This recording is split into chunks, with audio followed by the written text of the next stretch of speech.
I want to buy a copy of Bone Storm. Here's 99 cents.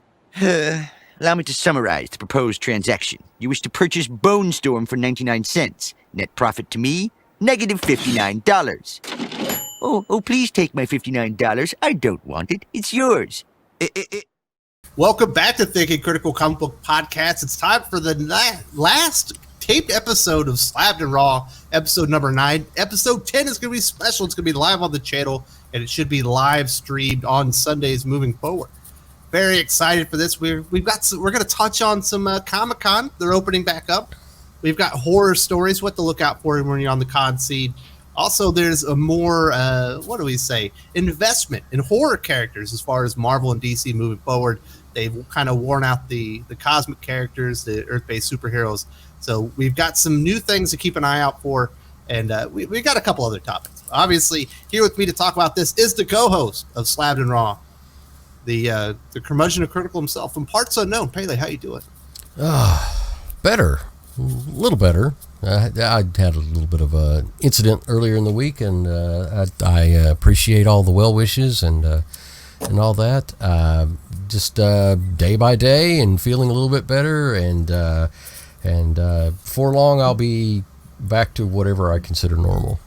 So, nice. And I see Yule's nice and fresh faced looking, and hell yeah. Well, he was at a con yesterday. He had to go sell his wares. No, I'm getting ready for a con. Oh. That's next week. So I'll be ragged next week.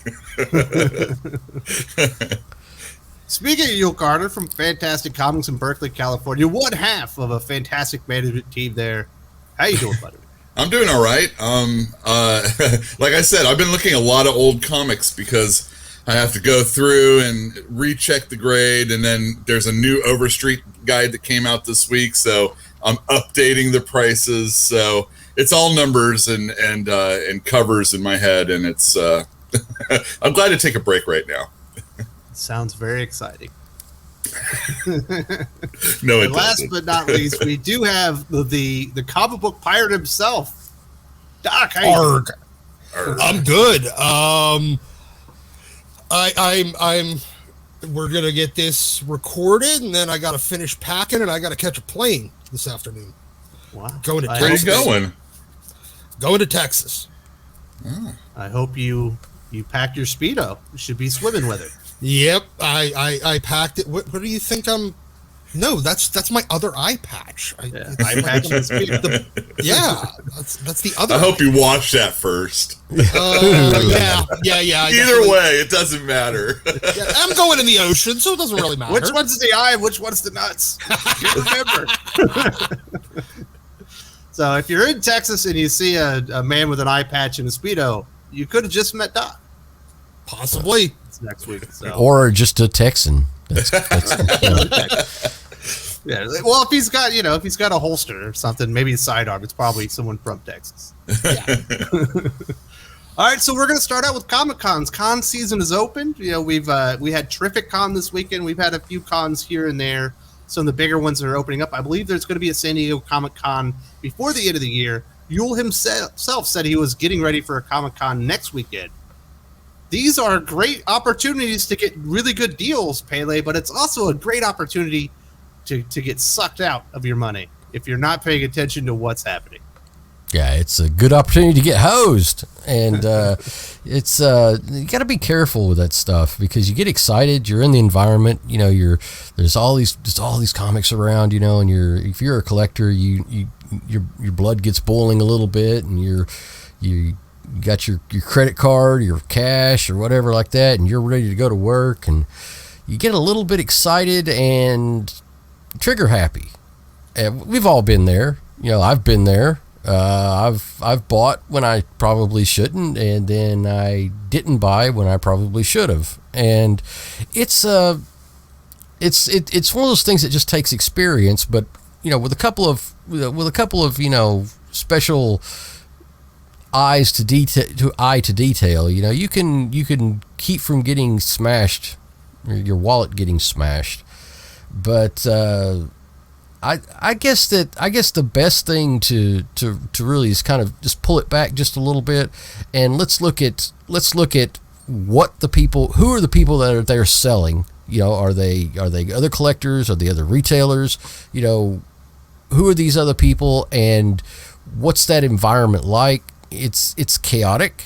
There's a lot of other buyers around. Don't be surprised if you have 2 or 3 people digging in the same box looking for comics at the same time. You got to be a kind of a little bit forward.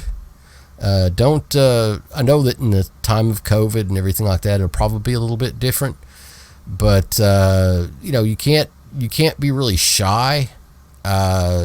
If you're really, really shy, and then somebody's just going to grab the book in front of you, and you know, usually they won't grab the book that you're holding.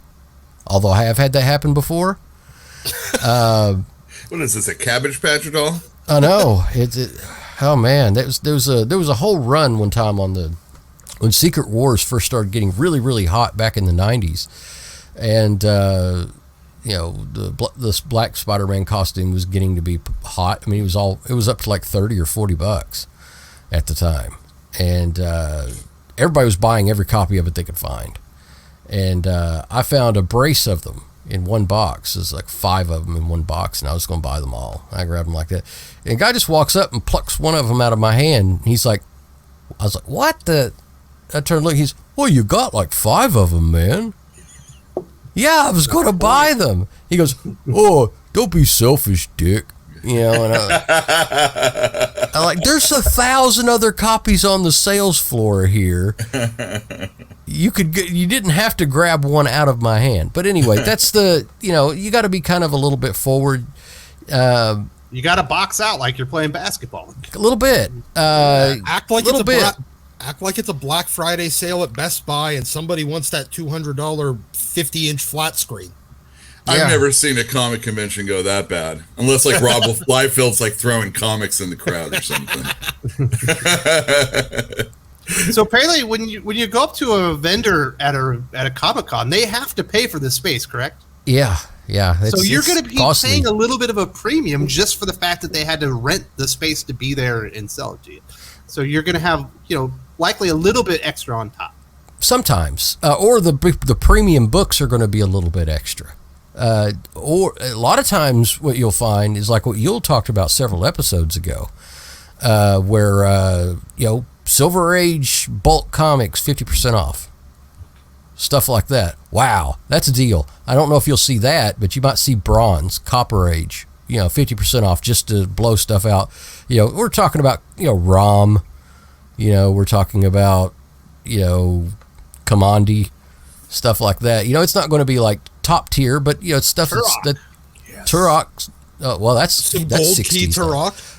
Yeah, well, that's 60s and 50s, but yeah, same idea, and you know, it might not be quite as popular as, you know, as as the keys, but everything is, you know, potential right now, and just be smart. If it's a great deal, you need to strike. You know, if it's something like, oh wow, this is like half of guide, this is a really good deal. The vendor's I not haven't really seen where. this comic in 15 years. Grab it. Don't put it down.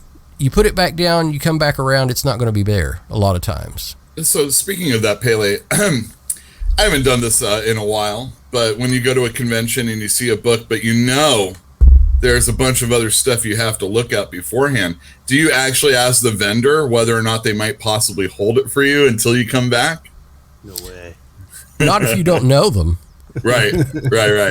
Well, Yeah. I mean, you can chat it up. I'm just saying, you know, do's and don'ts. We're talking about that. Yeah, So typically don't expect not. that you can come back and get that, is what you're saying. Correct. Yeah, it's Right. typically not because you know, I've had vendors that I know, if a book's like $500-$600, I'm going to come back and get that. Mm-hmm. I need to go to the ATM because the guy won't take credit or anything like that. I said, I've got $100 bill. I know the guy. You know, I hand him the 100 and I say, hold this for an hour when I go to the ATM and I'll come back. Mm-hmm. That's fine. A lot of them have the integrity to do that, but don't just do that with any vendor. You might find out that your money's gone. But Wait, who are you? Who? What? I don't remember that. Doc, what I've done, I haven't been to as many cons as you guys have, but I have had fun. And the most fun I've had is jumping into like the new bins and filling in like if I missed an issue or here or there. I'm like, oh my goodness, how did I miss out on that Aquaman from Dan Abnett? And I'm able to fill in my collections there, and also I just look for really stupid or cool covers. Like I have no idea what this is about, but that's a good cover. It's $1. I could do it. Yeah, I mean, look, at cons you're going to find a lot less dollar bin stuff. I mean, they have limited space, so you're mostly going to find some of their higher priced books. They'll have a section where it's like the $5 and up or $4 and up back issue stuff, but a lot of times you'll find like the slightly higher than cover price, the stuff that newer stuff that you got to fill in a run that isn't dollar bin fodder, but isn't wall book fodder, that ends up oftentimes getting a little overpriced in stores. Cons are a pretty decent place to do that, because the store doesn't care if it sits there for 6 months or a year, fill in a box at $8 when it's a $5 book. They figure somebody will eventually buy it. But the whole idea of being a vendor at a con is to go home with a lot less books than you brought. Because you don't want to carry them back out. Especially you old like you and your back's all jacked up. Yeah. It's true. I don't even have a dolly. What am I going to do here? Yeah, exactly. I mean, packing long boxes, carrying a long box is 75 goddamn pounds a piece. And that's without them being slabbed. So you got 75 pounds of paper in each box you're carrying. You get a couple of, most cons, you're going to get maybe 1 to 4 card tables to put your wares on. You want to leave with about half of what you brought.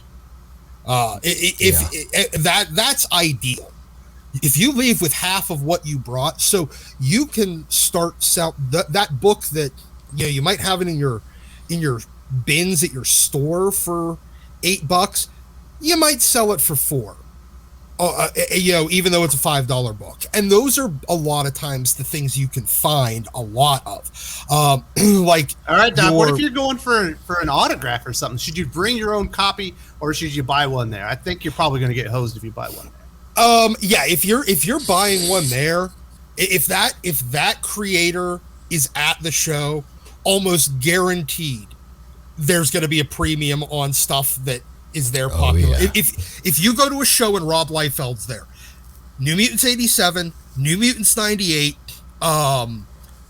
probably X-Force number 1 and 2, Youngblood 1, Youngblood number 1, Brigade number 1, you are going to be paying a premium for those books, because anybody that doesn't have one is trying to buy it at that show so they can go over and get the autograph.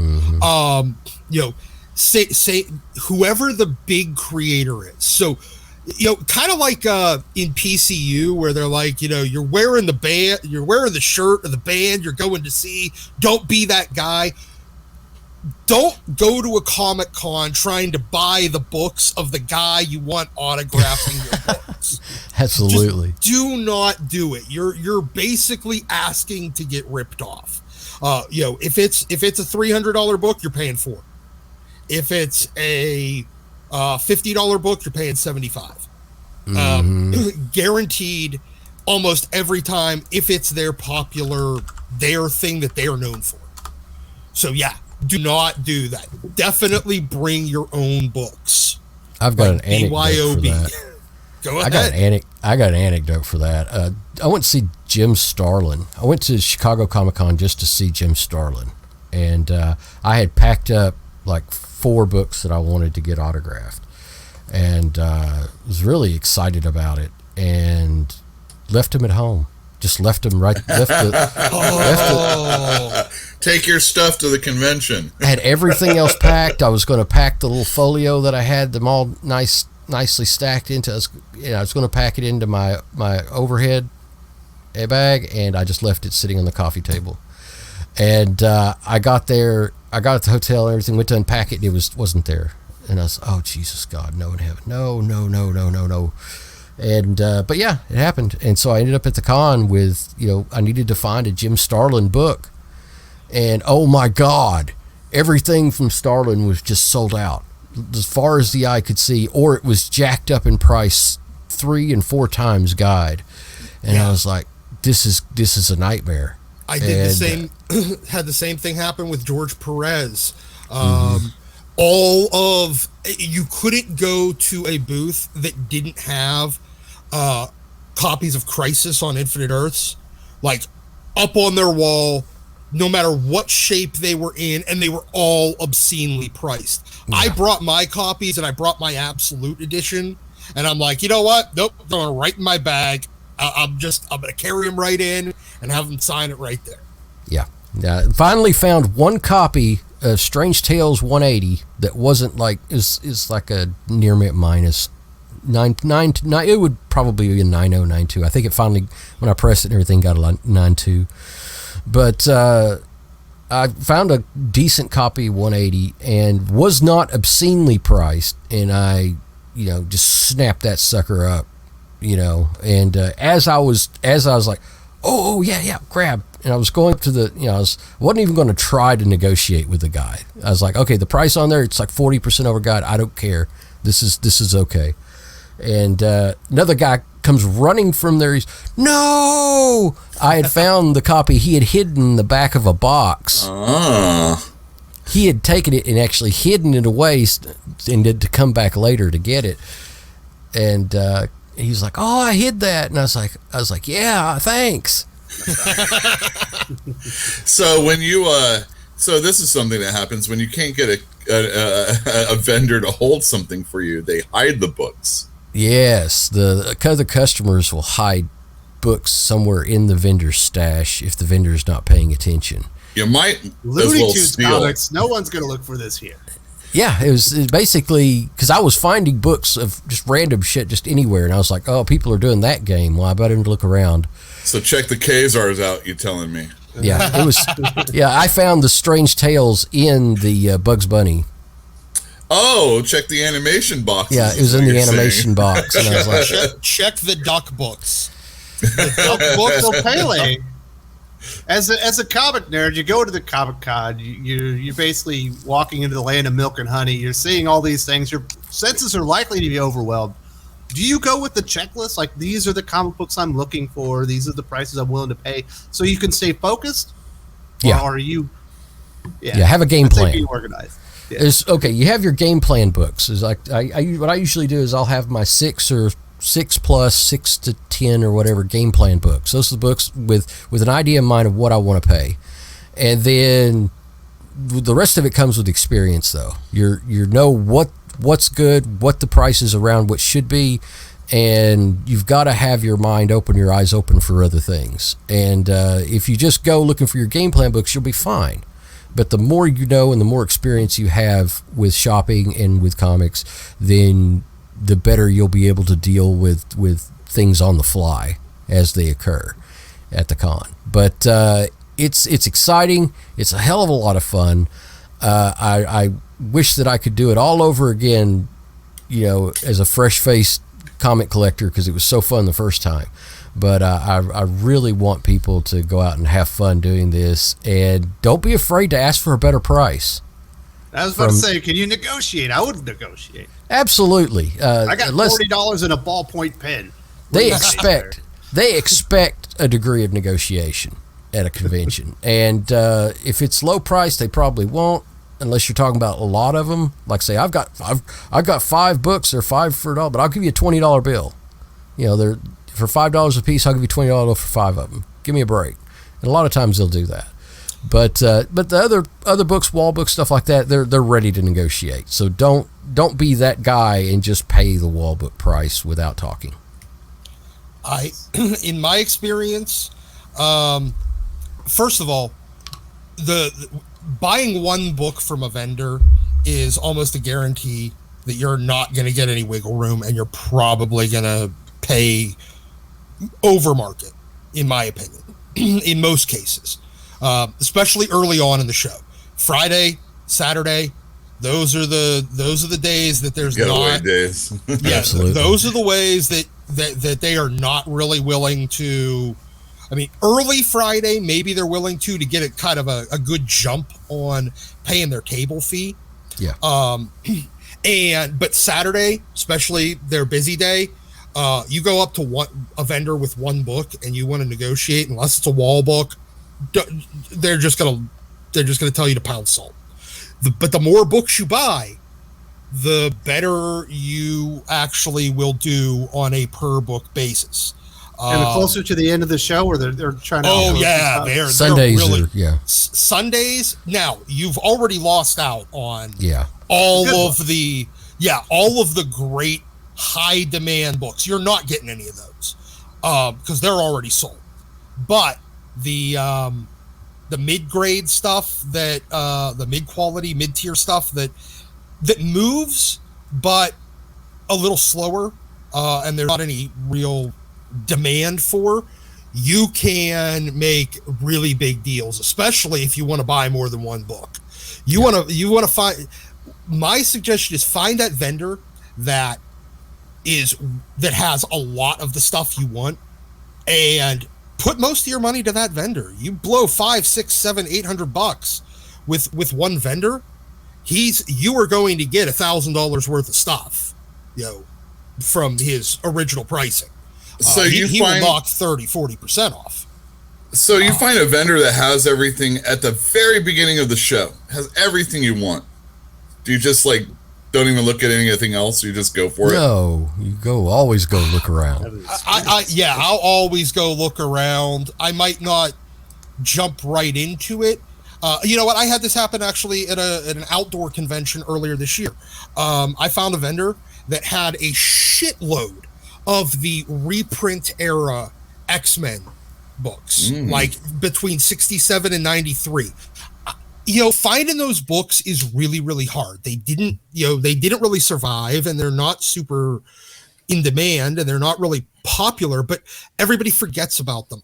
It's hard to find vendors that have them. This guy, I think he had the entire thing, all of them. I think I bought 15 books from him, plus an X-Men number 6. And next time he'll be back around this fall. I told him, you find an X-Men 9 between now and then, make sure you bring it to this show. You and I are going to have a conversation, and I'm going to knock out a couple more of these, the reprint era books that you might not have. And you know what? I think I knocked 30-40% off. I probably got about a third of the books that I was buying essentially for free, because I knocked out 15 books from it. And all right, Doc. That's the best case scenario. That's the best. Obviously, case. That's the worst case scenario.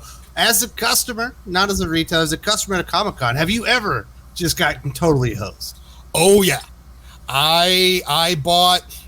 I hadn't seen a lot of. It was right when Days of Future Past was getting it had a revival in the early 2000s in popularity. And for some reason, I hadn't bought it, and I got serious fucking FOMO. Serious FOMO.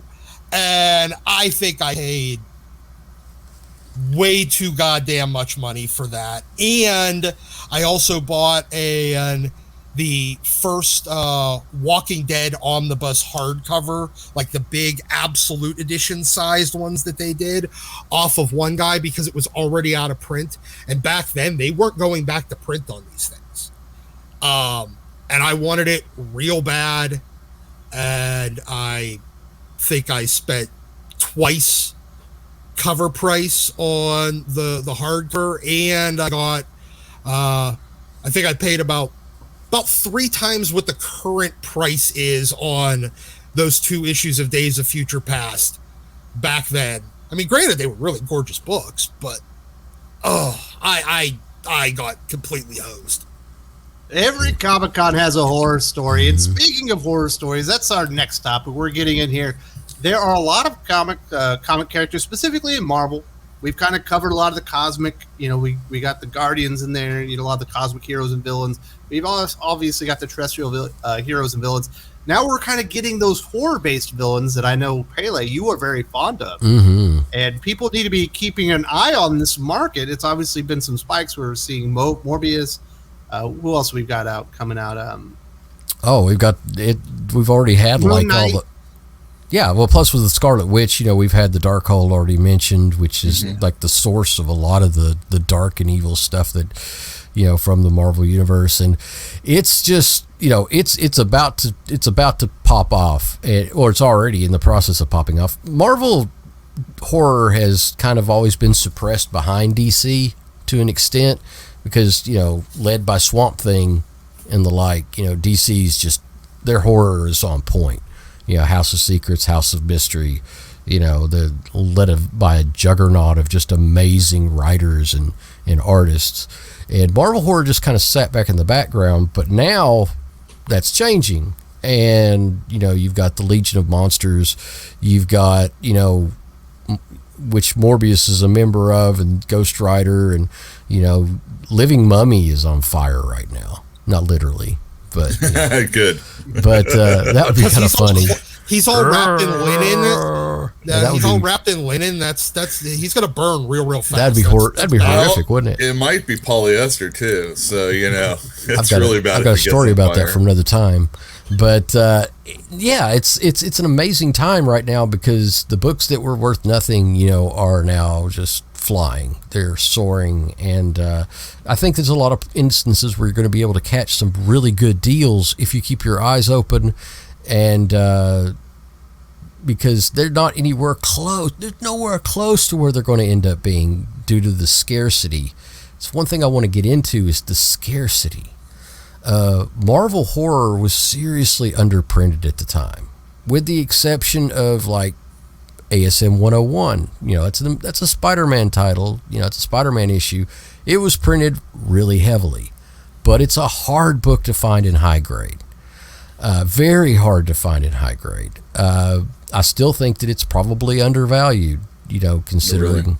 I still think it's undervalued. Do you think that movie is going to make it like... I mean, I know we talk about FOMO, and anytime something is in a movie, it shoots up. But do you think like that Morbius movie is really going to make ASM 101 that much more special in the future? Or is it just it being a Spider-Man first appearance is what makes it special? Well, when before the Spider-Man movie was announced, the book, you could find a near mint copy of the book for about $300. $300, $350. You could find a nice near mint copy as ASM 101 for $300, $350. Now, $1,500, $1,400. That's already flown. But you're talking about an era where first appearances of nobodies, and modern characters are going for $1,200, $1,400, $1,500 bones in a 9.8. You're going to end up situation where Morbius is key. I imagine that the 9.8 has a trajectory around $10,000, $15,000 because it's just a hard book to find, and it's very desirable as far as lots of different factors. It's an ASM key as well as being first appearance, and I think that the Morbius character is going to have some legs in the Sony Spider-Verse. So. See, I'm a little reluctant on that one. I feel like it's where it's going to end up, and I feel like it's going to end up going down, if anything. I feel like the time to buy that book, when it still had legs, was around the time that they published the facsimile edition. Couple of months ago. I feel like that was if you hadn't bought one, that was where you would still have some meat on the bone. I just don't think Morbius matters enough. I heard he sucks. No. I mean, he's no, vampires suck. Yeah. but that is the thing with like. I know, Pele, you and I think Yul is too. Like, you guys really like a lot of those like kind of horror, supernatural era books, especially since that was an era where Marvel had to actively avoid making them horror characters because of the code.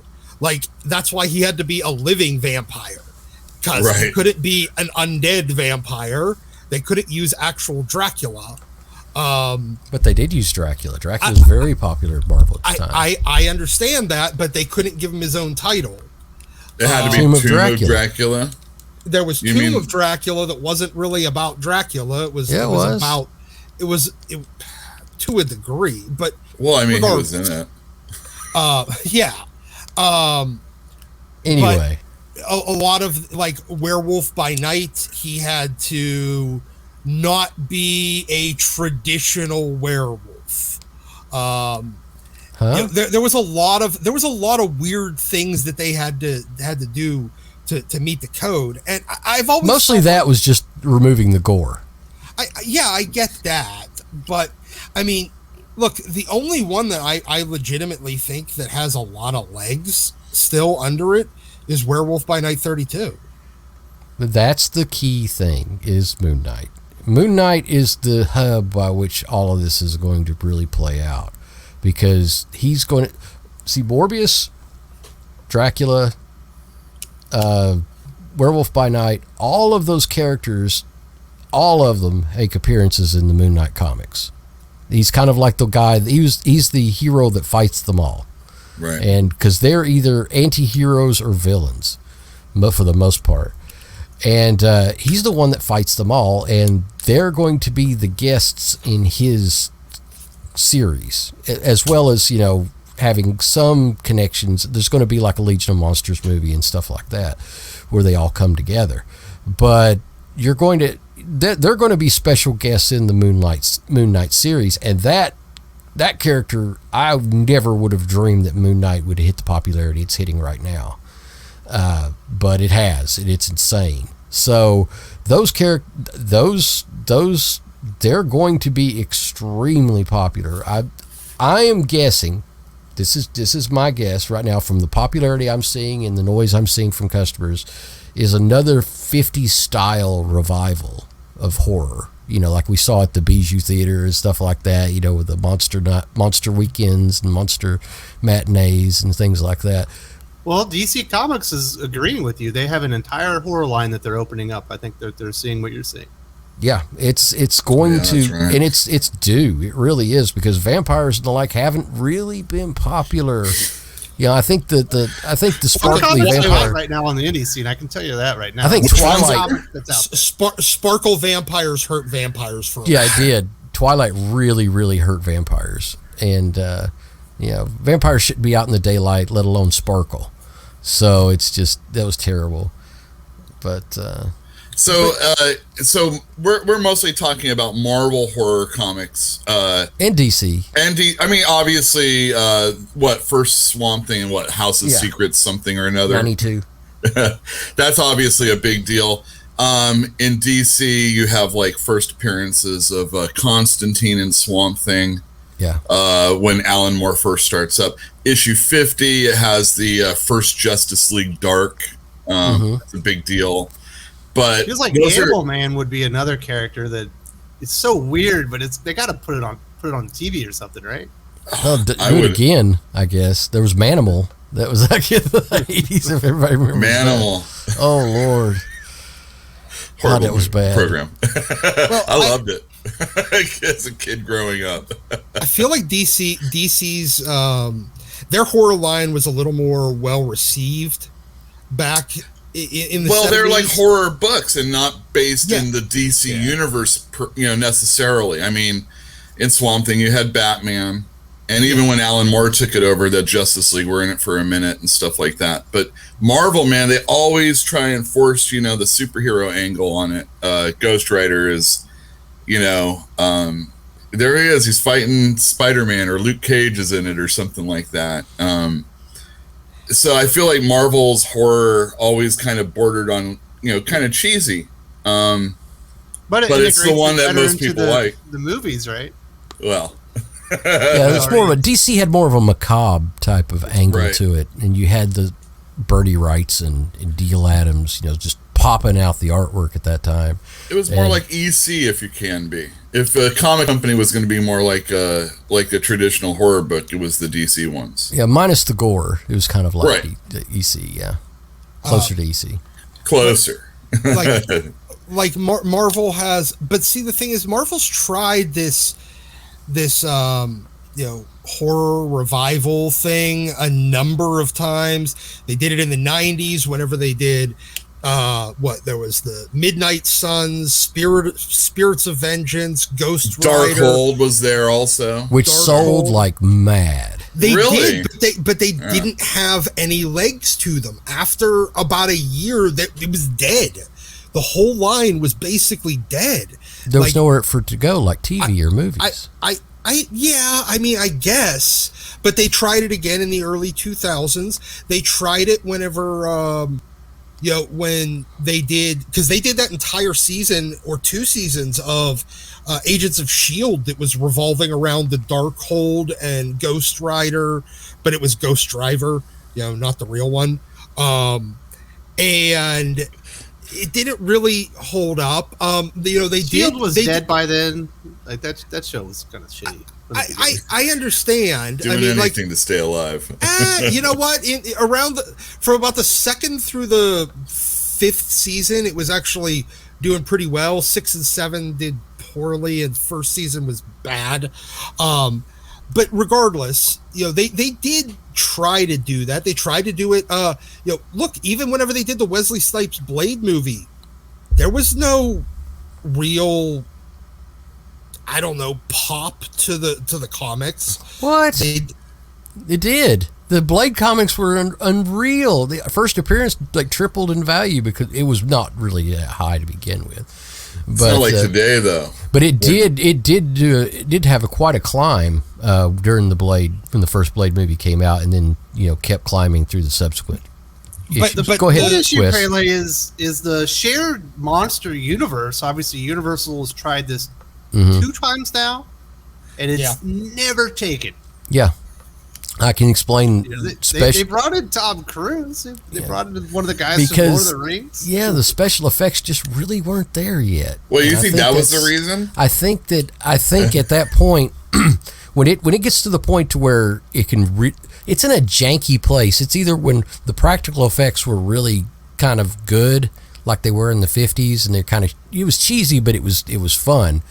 And then they started, okay, well, we're going to do this with digital effects. And then you ended up with Blade looking like a video game, in a lot of ways. But the Mummy with Brendan Fraser was great. The Mummy with Tom Cruise just Practical. sucked because almost half of the movie was dedicated to setting up the rest of the movies. Yeah, it was just poorly executed, I think. It sucks so bad. And I used to same play with Scorpion King, Doc, in The Mummy Returns. Scorpion King. Yeah. The threat of a shared universe right at the top. If you knew what you were getting into when you first saw the Avengers, Mr. Hyde are in there, and he's explaining everything that's going to happen. It feels like unwieldy. A little drips and drabs the way they did it in Marvel makes sense. But a horror universe right off the, the Mummy and Frankenstein. They've had a shared horror universe back in the 40s. They did, and boy, it was wild. It was cool. Until Abbott and Costello came around, they didn't talk to each other, but But no, you are right to that, to a degree. I mean, look, they tried it with that Dracula Untold that was supposed to start the Universal Monster movie universe, and it failed. Then they tried again with the Tom Cruise Mummy movie, and that failed. They tried it with look, they're just, League of Extraordinary Gentlemen was the first time they did that, or the first in the modern. Ew. That was a bad movie, though. It was a bad movie. It was a bad movie with really good visuals. It was a bad movie that still had Sean Connery. Yeah. It made him quit movies, though. I know, it made him quit. It made him retire. But still, my point is, look, the audience generally doesn't, they don't. I feel like the general audience likes monster movies and horror stuff, but they don't go nuts for it, and they don't. Huh? They don't stick around for like a long story in it. They want to go, be scared, and go home. That's it. Even the sparkly vampires had like, over $1.8 billion in ticket sales. Sparkly vampires aren't fucking horror. But look at, look for the also, you've got Kevin Feige in charge of them now. I don't see it. Like, I like horror. Well, it's not everything. Kevin Feige. Sony's the one that's doing the monster. Yeah, but he's the one that's going to be. They've got part of the characters owned by Fox and part of the characters owned by Marvel. So it's a situation. Sony and Marvel. Sony. That's what I mean. Sorry, part of it's owned by Sony, part of it owned by Marvel, and they're, from what I understand, they're going to be working in tandem. As far like they do with Spider-Man to try to get these exposure as best they can. But anyway, as far as the connection with the comics, I still think that there's a lot of room to grow. There's several of them that I just don't think the value is there yet, and they're amazing books to collect. And if you like we look horror, a little bit farther than the 80s, and if you add like Sandman in, oh yeah, there's a lot of good things as far as like that being a horror comic is concerned. And if we're like talking about value, there's going to be a TV show, right? And Netflix streaming show, yeah. it should be, Sandman should be rocketing at least quite a few. I could think of quite a few issues when if they ever do like the Shakespeare story, that first one's going to go crazy. I forget, it's like number 17 or something like that. somewhere around there. Yeah, first appearance of death, obviously. Yeah, all of that stuff will be. There's a lot of it in the beginning that would be. If it gets translated for television, I could see it kind of getting like a Walking Dead situation. The early Sandman number 1, number 8, I think are also books that are really undervalued right now. There's, as far as the 9/8s, maybe not, but the 9/4s, 9/6s, stuff around there, they're undervalued right now, and I think that they probably can stand to double at least. So Pele, if you're looking to crash-proof your comic collection, maybe these horror books would be a good place to start. Obviously, you don't want to be so heavily invested in one brand or one era that if the market collapses, you've lost all the value. What do you do to crash-proof your collectibles? Well, one of the main things as far as crash-proofing buying right now, because a lot of people are looking at the prices that are currently, and they're thinking that there's nowhere to go but up. Technically, that's correct, but if you buying at the absolute peak of the market right now, a lot of these books are going to come back down. We're already seeing it in a lot of ways, and it's going to take you a long time to recoup your investment before those books really reach this peak again. Maybe 10 years, 15 years. Doc's been waiting 10 years for his Days of Future Past to catch up. Yeah, more like 18 years, but yeah. 18 years. He's still on the loss. He's in the red. I'd say he's probably caught up by now. Maybe. Whoa, man, you really spent something for that book. I spent way too much money on that. Wow. I got totally hosed. They were the only copies in the room. Wow, when you said FOMO, I didn't know it was that bad.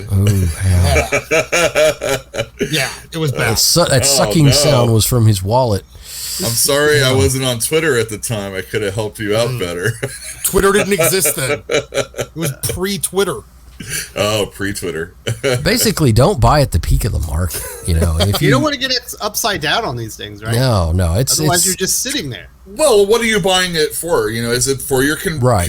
Is it for your collection, like Doc, or is it so that you can make some money in the future? If you're buying a $100 book for $1,000, you're probably never going to make that money again. Right.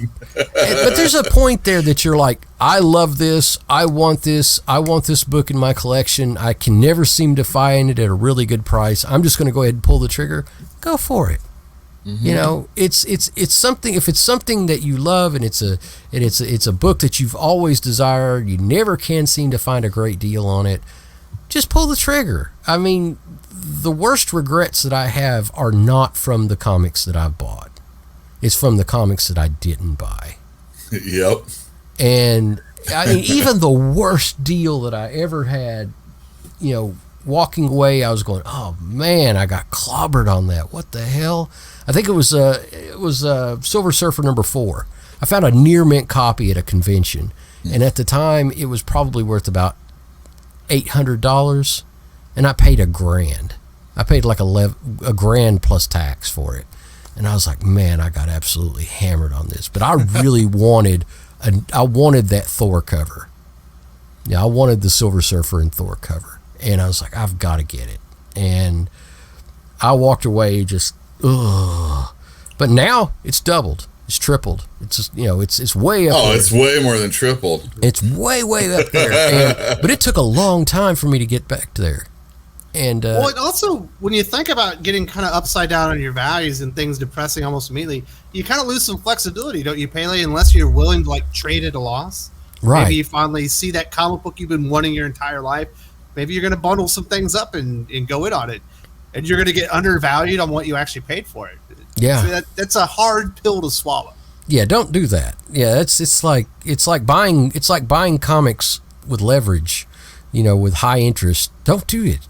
Just don't. It's bad. That's a horrible situation. People getting 25% credit cards and buying comics. It's like, what? You've lost your mind? Are you fucking high? Yeah, but they do it all the freaking time, and it's just like I want to put a sign at the shop say we will not accept credit cards for wall books. Yeah, I want to have a sign up.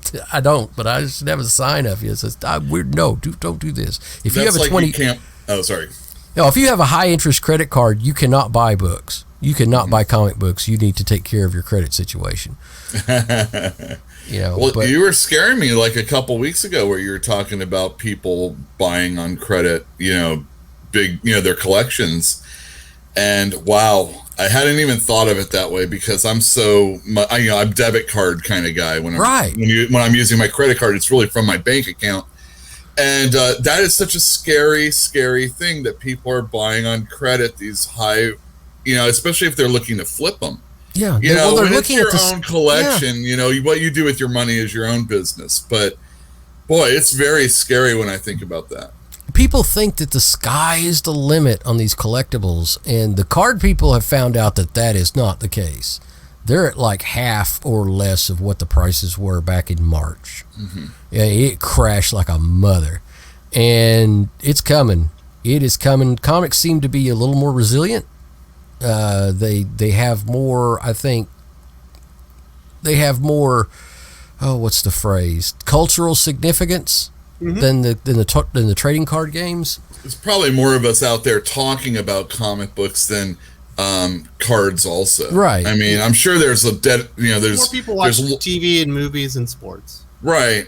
I mean, you can only talk about a baseball card so much, you know what I mean? Yeah, there's more cultural significance in comics. And there's go ahead, there's nothing interesting to discuss about a baseball card.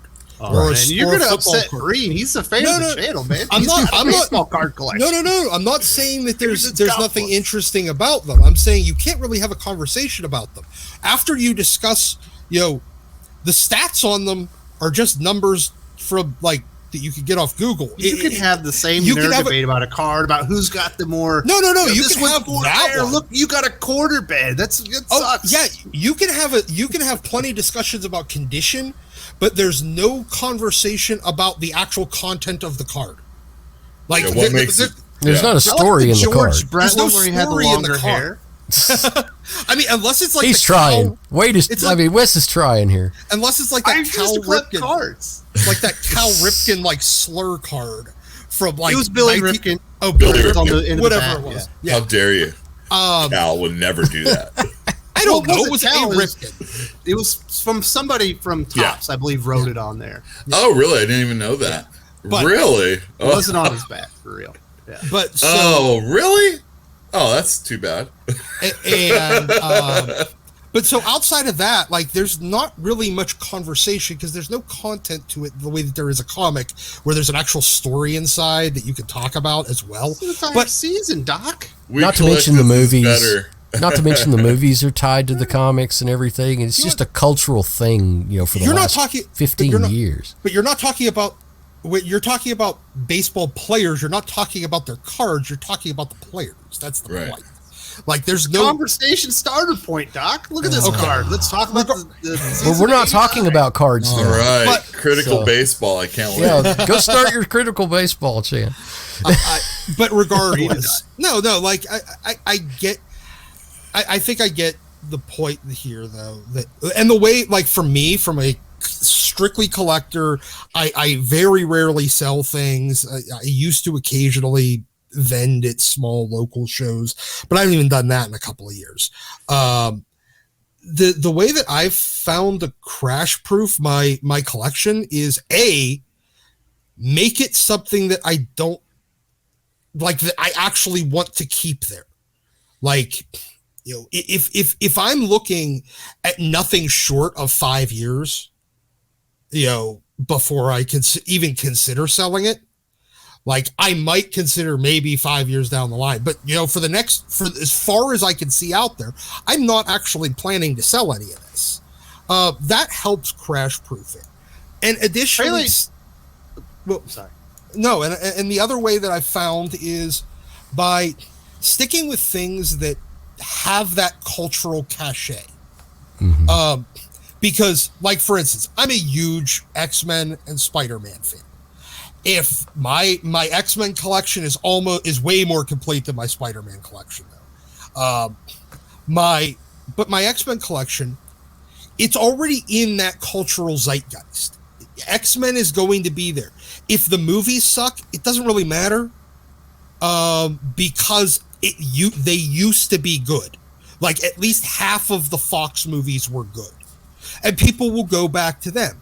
If the comics suck, then people will talk about how great the Claremont and Lobdell and Casey and Kelly and Siegel eras were, and have them go back reading that. And if they're good, if the comics are good, then people are still going to want to go back and read those, because it will be more good stuff to read. And if the movies are good, then people are going to want to go back and read that stuff, because that was the best stuff. It's going to be even better than anything that they could put into a movie. Yeah. So when you have something that's already has that cultural cachet that was great, and that, like, the entire world agrees is essentially, this was great comics, you've essentially already crash-proofed your collection. Because there's no way to make those no longer great. The title actually was crash proofing your collectible buying, but not really your collectible as far as your collection, but you're crash proofing your collectible buying. But go ahead, Wes. Sorry. Oh, we're gonna have to start wrapping this up. We accidentally did crash proofing your collectibles. I'm sorry, Payne. We'll do the other one next We'll time. have to change. It's Yeah, one that way was kind crash- of. That's okay. Crash proof your collectibles is to be diverse in the collectibles. Not just do comic books. Maybe do baseball cards. Maybe do. Don't buy at the statues. top of the market. Don't buy at the top of the market. That's basically it. Just don't. Unless you absolutely have to have it, don't. It's crazy. Is there? Let me ask really quick before we go.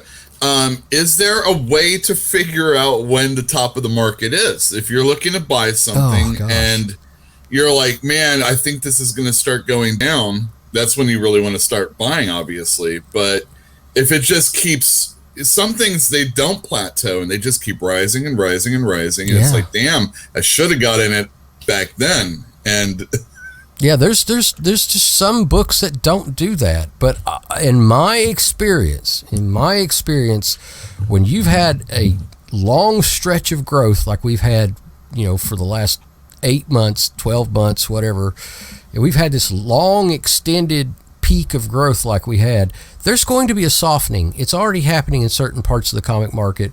And when it softens to the point you think where the pain is lessened from it's not going to be as painful for you to buy it. That's when you buy. You can't capture the bottom. I mean, ask stock market people. You just can't do it. But you can capture a portion that's below the top end, and that's what you want to do, because it's going to reach back and go past that top end and go on up again. That's just the way collectibles work. It's the way the collectibles market is. the more that you can keep from having to pay at the top end like that, the better off you are. Just get a good price in your mind. This is what I feel like comfortable paying. This is what I want this book. How much do you want it? How much are you willing to pay?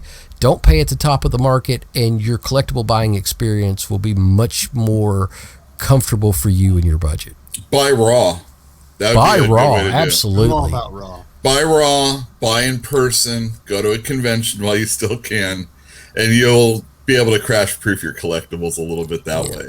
Buy raw, sell graded. Fantastic Comics in Berkeley, California. They got a great e-commerce site. Oh yeah, exactly. Learn to grade. Go for it. You'll see stuff. Learn to grade, buy raw, and sell graded. And don't get FOMO. Damn right. God. Well, man, it's hard to. It is. I mean, you see something go out of print and you're on eBay immediately. Oh, man. Regardless of what it is. I need that fishing rod that's not around anymore. Like right now is a really good time to buy that Beta Ray Bill miniseries complete. Oh, yeah. 1 through 5 is, you can find them on eBay now for a good price. I think that's a series that's going to go when Beta Ray Bill gets his own movie. Ooh, that'd be sweet. All right, well, this is the last taped show of Slabbed and Raw. It will be live next weekend on Sunday at 10:30 Eastern. Sweet. For the hour time period. Hopefully you'll be joining us then, and you will have Pele, Doc, Yule Carter, and myself will be out here to talk about comic books. And definitely hit us up if you have any questions, or if you have pictures of your collection, send them to us, and we'll talk about them on the show. Definitely send us those questions. We love to get them on Twitter. We'll sit and we'll talk about it, and we'll just make we'll hollow out a little part of the show, to talk about what your question is. So. And you know what? We'll try to interact with you guys in the chat. If you want some clarification on something we're talking about, please ask. It's probably going to be a little more interactive chat than the aficionados. We're probably going to be talking a little more directly.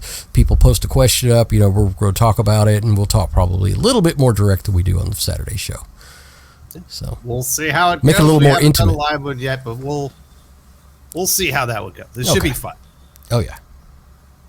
All right, Yule. What do you have to say? We're going to talk with you. Man, let's come on in, let us know. I mean, I think it's going to be a lot of, what do you think about this issue? Yeah. If a corner is bent and it's just showing a little bit of damage, do you think it can get pressed out? That type of stuff. No, yeah, go buy some comics. I'm really looking forward to going to my first convention in a long, long time. And if you guys have not done it and you have the ability, you should really go do that, because who knows? And go with a plan, like Pele said. I personally do not like taking my phone out too much. So I like to take a piece of paper with me instead, or in addition. But you have your phone out we already talked about there's a lot of people around you. Don't do that. Don't use your CLZ app right there. Don't get cut up by Mylar. Don't get cut by the Mylar. What the fuck are you talking about? I will absolutely use my CLZ app right in front of everyone else. I'm saying it's not because you're embarrassed to use your CLZ app. It's just that if you're holding it or you put it down to pick up a comic, you put your phone down. I don't like that, personally. All right, well, we'll talk about it next week. We'll see. Wear a shirt with a pocket.